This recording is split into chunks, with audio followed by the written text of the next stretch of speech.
বিধানভবনে সদ্য নির্বাচিত মুখ্যমন্ত্রী দেবেন্দ্র ফডনবিস মহারাষ্ট্রে শুরু হতে চলেছে 3 দিন ব্যাপী বিধানসভা অধিবেশন আজ শনিবার থেকে অধিবেশন চলবে 9 ডিসেম্বর পর্যন্ত। নবনির্বাচিত বিধায়করা শপথ নেবেন এই অধিবেশনে।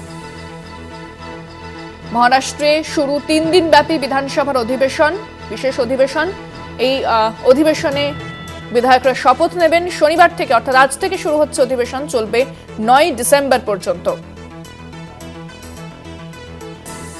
নবনির্বাচিত বিধায়করা শপথ নেবেন এই অধিবেশনে।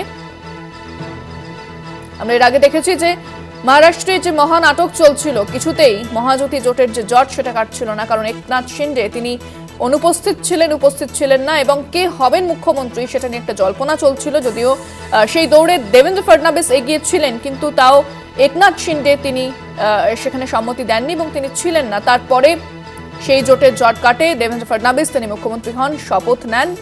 এরপরে যে বিধানসভার যে বিশেষ অধিবেশন সেটা শুরু হতে চলেছে আজ থেকে 9 ডিসেম্বর পর্যন্ত চলবে। সেই অধিবেশনে নবনির্বাচিত বিধায়করা শপথ নেবেন বলে জানা যাচ্ছে।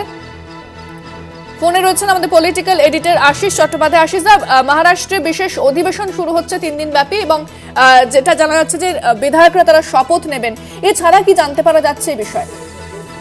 দেখো, সাধারণত এটা একটা রুটিন অধিবেশন হয়। এই অধিবেশনে তেমন কোনো গুরুত্বপূর্ণ আলোচনা বা বিল পাস ইত্যাদি হয় না সাধারণত। এখানে যেটা হয়,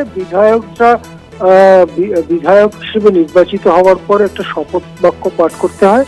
সাধারণত প্রোটেম স্পিকার হিসেবে একজন নির্বাচিত হন, তিনি স্থায়ী স্পিকার নির্বাচিত হওয়ার আগে কাজ চালান। তার পৌরোহিত্যে বিধায়করা শপথ নেন। সেই শপথ, যেহেতু 288 জন বিধায়ক, তাই অনেকটা সময় লাগে, তার মধ্যে লাঞ্চ ব্রেক ইত্যাদি হতে থাকে। সেই জন্য 3 দিন ধরে এই অধিবেশন ডাকা হয়েছে। এখানে বিধায়করা শপথ নেবেন এবং এটাই একমাত্র কার্যসূচি বা আলোচ্য সূচি বলে জানা যাচ্ছে। এই উপলক্ষে সদ্য নির্বাচিত মুখ্যমন্ত্রী দেবেন্দ্র ফডনবিস বিধান ভবনে গিয়েছেন।